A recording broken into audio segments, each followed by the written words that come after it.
شمس مومن کے کالم صدائے پختون کے آج کا موضوع ہے دہشت گردی کی حالیہ لہر، ذمہ دار کون؟ شمس مومن لکھتے ہیں، پیپلز پارٹی کے چیئرمین بلاول بھٹو زرداری نے پشاور میں خطاب کرتے ہوئے بجا طور پر کہا ہے کہ دہشت گردی کی حالیہ لہر سابقہ حکومت کی اس پالیسی کا نتیجہ ہے جس میں پارلیمنٹ سے پوچھے بغیر انہوں نے 100 سے زائد انتہائی خطرناک گرفتار دہشت گردوں کو رہا کرا کے ان علاقوں میں بسایا جو بذات خود دہشت گردی سے سب سے زیادہ متاثر تھے۔ یاد رہے کہ یہ گرفتار دہشت گرد 2009 سے 2020 تک مختلف آپریشن کے دوران سیکیورٹی فورسز نے قربانیاں دے کر گرفتار کیے تھے۔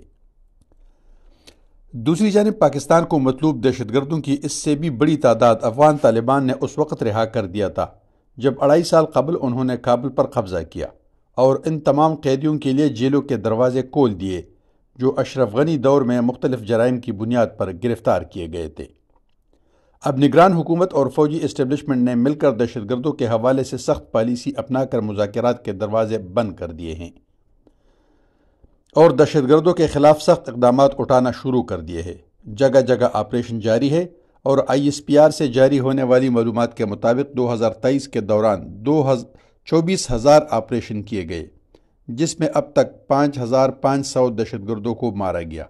اور یہ تعداد 2017 کے بعد ایک سال میں ہلاک ہونے والے دہشت گردوں کی سب سے بڑی تعداد ہے۔ اس کے علاوہ حکومت پاکستان نے افغان عبوری حکومت پر دباؤ بڑھانا شروع کر دیا ہے کہ وہ اپنی سرزمین کو پاکستان کے خلاف استعمال نہ ہونے دے۔ وہ پاکستان میں خودکش حملوں کی مذمت کرے اور افغانستان میں مقیم تحریک طالبان کے رہنماؤں کو گرفتار کر کے پاکستان کے حوالے کرے، مگر بدقسمتی سے ابھی تک افغان حکومت کی جانب سے ان مطالبات پر کوئی حوصلہ افزا جواب نہیں ملا ہے۔ ایسی حالات میں ظاہر ہے کہ رہا ہونے والے سینکڑوں دہشت گرد آرام سے نہیں بیٹھیں گے، جس کی وجہ سے بدامنی کی نئی لہر نے عوام اور سیکیورٹی اداروں کو تشویش میں مبتلا کر دیا ہے۔ حالیہ چند ماہ میں پولیس اور فوجی اہلکاروں کی اموات میں بھی مسلسل اضافہ ہو رہا ہے۔ گزشتہ روز ڈیرہ اسماعیل خان میں خودکش حملے سے دہشت گردی کی لہر میں شدت کا اندازہ ہو سکتا ہے، جس میں 23 سیکیورٹی اہلکار شہید ہو گئے ہیں۔ مگر اہم سوال یہ ہے کہ نہ سابقہ حکومت کی انتہائی نرم پالیسی میں پارلیمنٹ کی اجتماعی دانش شامل تھی، نہ موجودہ سخت پالیسی میں سیاستدانوں اور ایوان بالا کو اعتماد میں لیا گیا ہے، نہ سابقہ ناکام پالیسی سازوں سے بازپرس ممکن ہے، نہ ہی موجودہ پالیسی کا کوئی ذمہ دار ہوگا، کیونکہ عوام کے منتخب نمائندوں کے بغیر جو بھی پالیسی بنے گی اس کا کوئی ولی وارث نہیں ہوگا۔ اجتماعی دانش کے بغیر جو بھی پالیسی بنے گی اس کی کامیابی کی کوئی ضمانت نہیں ہو سکتی۔ اس لیے ضرورت اس بات کی ہے کہ 20 سال سے جاری ناکام افغان پالیسی کو بدلنا وقت کا تقاضا صحیح، مگر اس کی متبادل پالیسی کیا ہوگی؟ کیا دوستی اور دشمنی کے درمیان کوئی تیسرا راستہ موجود نہیں؟ کیا تمام سیاسی جماعتوں کی نمائندہ ایوان بالا میں اہم ترین پالیسی شفٹ پر بحث وقت کا تقاضا نہیں؟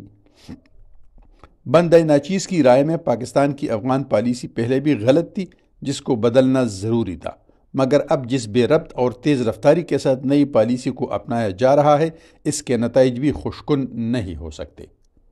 افغان عوام کے ساتھ 45 سالہ مدد و تعاون اور افغان طالبان کی 20 سالہ سرپرستی کو پالیسی شفٹ کے نام پر چشم زون میں دریا برد کرنا کوئی دانشمندی نہیں۔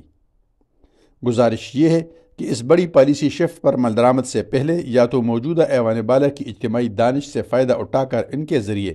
تمام سیاسی جماعتوں کو اعتماد میں لیا جائے، یا پھر اس نئی پالیسی پر عمل درآمد کو 2 ماہ کے لیے ملتوی کر کے نئی حکومت پر چھوڑ دیا جائے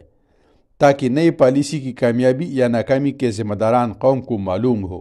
اور وہ بوقت ضرورت ان سے بازپرس کر سکے۔ بہت شکریہ۔